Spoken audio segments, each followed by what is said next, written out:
É nesse ponto que aparece mais uma vez na nossa história Albert Einstein. Einstein, em 1905, vai propor uma explicação do efeito fotoelétrico que consegue explicar aquilo que a teoria clássica não conseguia.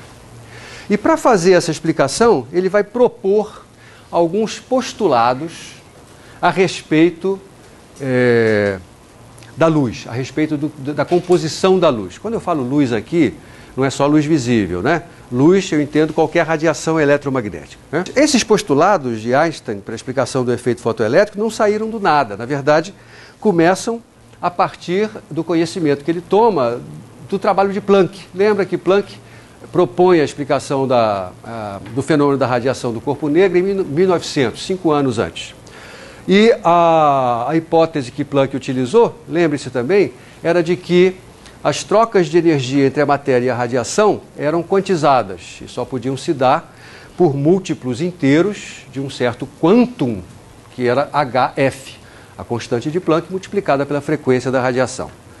Como eu também mencionei na aula passada, essa era uma hipótese completamente sem fundamento, no sentido de que nada anterior, nenhuma descoberta anterior a essa nos faria prever que essa seria a explicação correta.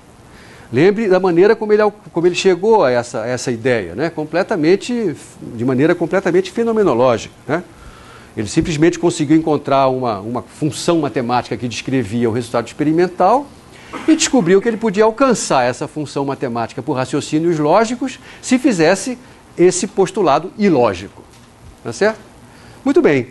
A Einstein vai propor coisa similar. Ele vai propor os seguintes postulados. Primeiro, que não só as trocas de energia entre radiação e matéria sejam quantizadas, mas que a própria luz, a própria energia luminosa seja ela mesma quantizada.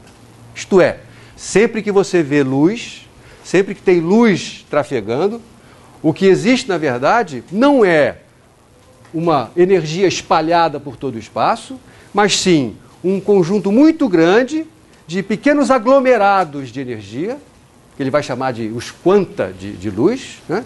Onde cada um desses aglomerados tem uma energia que é dada por HF. Se a radiação, se a luz é composta de uma coleção de aglomerados, como é que a gente não os vê? Né?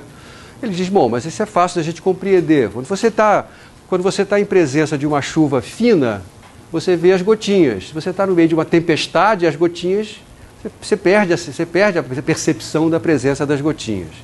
Dito de outra maneira, se a gente está numa situação na qual a intensidade luminosa é alta, o fato dela ser, na verdade, um conjunto de pequenos aglomerados não é perceptível, porque tem tantos deles que é como se eles fossem um contínuo. Tá certo?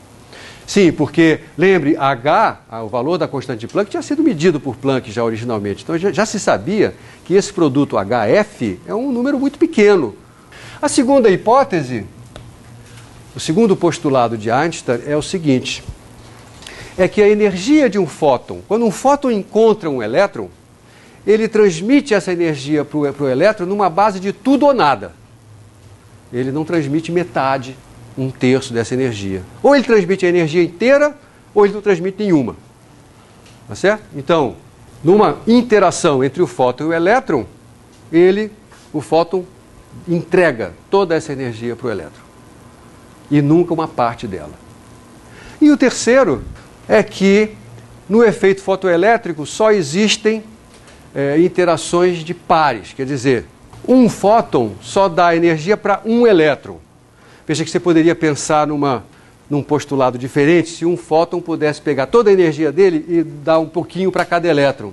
Eu continuaria satisfazendo ao postulado 2, quer dizer, que um fóton só pode perder ou a totalidade de energia que ele tem ou nada, mas mais de um elétron seriam beneficiados. Não, ele propõe que só um elétron seja beneficiado. E agora a gente vai lhe mostrar que, com esses 3 postulados, aquilo que era inexplicável passa a ser explicável. E vamos por partes. Primeiro, que o tempo decorrente entre o início da iluminação e o início da corrente elétrica, início da emissão dos fotoelétrons, seja 0.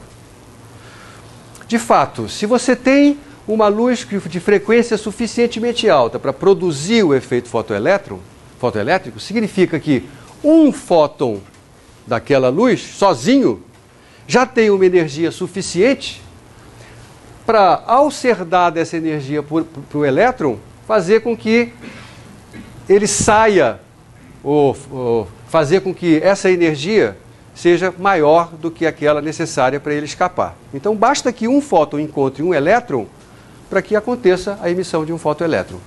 Tá certo? Não precisa haver, eu não preciso esperar um tempo, porque a transferência de energia não é de um monte de energia espalhada que vai se concentrando num elétron, não, é de um fóton encontrando um elétron. Então, se a energia de um fóton já for suficiente para fazer um elétron sair do metal, então basta que haja uma colisão. Já há um elétron, escapando do cátodo, portanto já há uma corrente diferente de zero. Então isto aqui não é mais problema. A existência de uma frequência de corte também não é mais problema. E por motivo assemelhado, né? Por quê? Essa frequência de corte tem a ver com a energia que o elétron vai receber na interação com o fóton. Se a energia que um fóton tem for maior do que a função trabalho daquele metal, então os elétrons que estão perto da borda vão receber energia suficiente para conseguir escapar. Então, se a energia de um quantum, de um fóton, for maior do que a função trabalho, então já vai haver algum elétron ejetado, aqueles que estão perto da borda. Ao contrário, se essa energia for menor do que a função trabalho, nenhum elétron vai ser ejetado, nem os que estão mais próximos.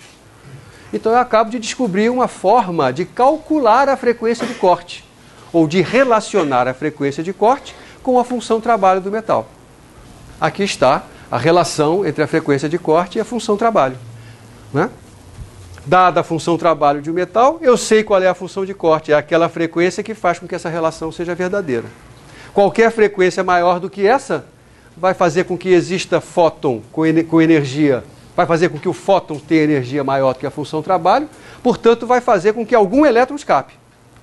O fato de que a frequência de corte dependa do metal é natural agora, porque, veja, a frequência de corte depende de uma constante da natureza, a constante de Planck, e depende de uma característica que tem a ver com de que maneira o elétron está preso àquele metal. E é natural que esse número dependa de que metal eu estou falando.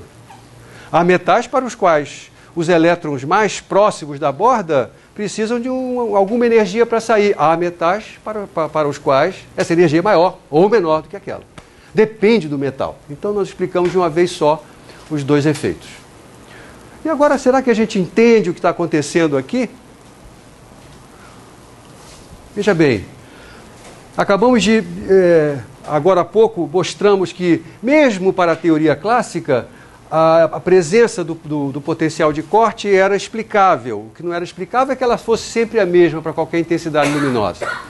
E o potencial de corte era calculado por essa razão.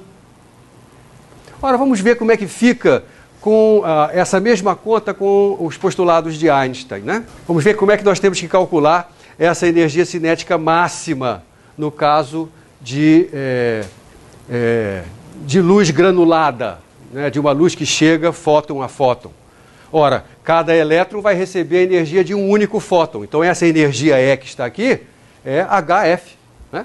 Então isso aqui é HF menos φ.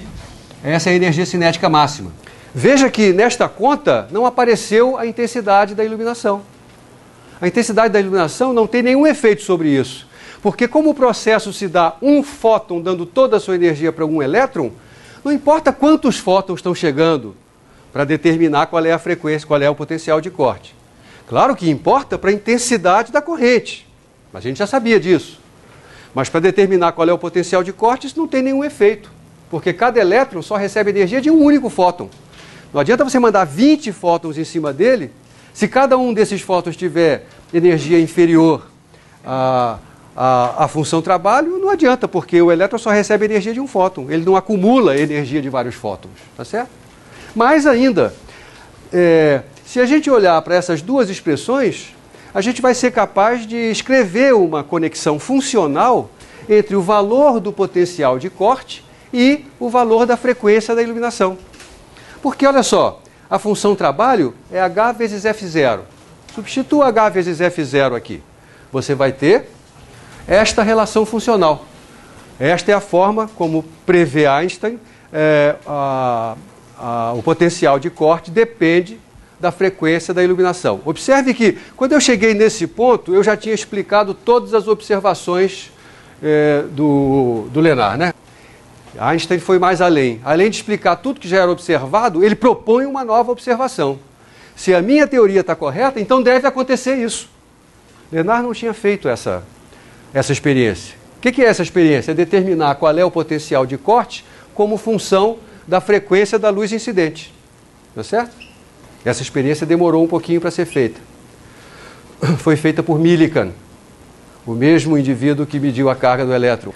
Robert Millikan, em 1916, fez essa experiência. E o resultado que ele obteve, grosseiramente, está representado aqui. Einstein, com esses postulados que tem uma conexão forte com o trabalho de Planck, consegue explicar o resultado experimental que o precedeu, e aí vem uma pincelada sobre o que é o método científico, né? Eu propor uma explicação para o que é observado e, ao mesmo tempo, fazer uma previsão daquilo que não tinha sido observado ainda. E essa capacidade preditiva é um elemento fundamental para qualquer teoria que queira ser científica. E aqui está, ele prevê esse resultado, que é observado 11 anos depois. Mas esse resultado, na verdade, dá um outro elemento, que é o seguinte: através desse gráfico, através dessa experiência, ele consegue ter uma outra medida, independente do Planck, do valor da constante de Planck. Lembra que o valor da constante de Planck tinha sido obtido pelo Planck através do ajuste da função, de uma função que ele tinha intuído, né, com o resultado experimental da radiação de corpo negro. Não tem coisa nenhuma a ver com isso que está aqui. São dois fenômenos completamente distintos, não é verdade? Sem nenhuma conexão. De modo que uma medida da constante de Planck feita desta forma vai validar ou não essa ideia, no sentido de que, se você consegue, nessa medida independente, chegar a um valor que é o mesmo anterior, você está, de fato, dando um passo adicional importante na consagração da ideia de que um quantum de radiação possa ser associado a esse produto. E foi esse o resultado que Millikan encontrou.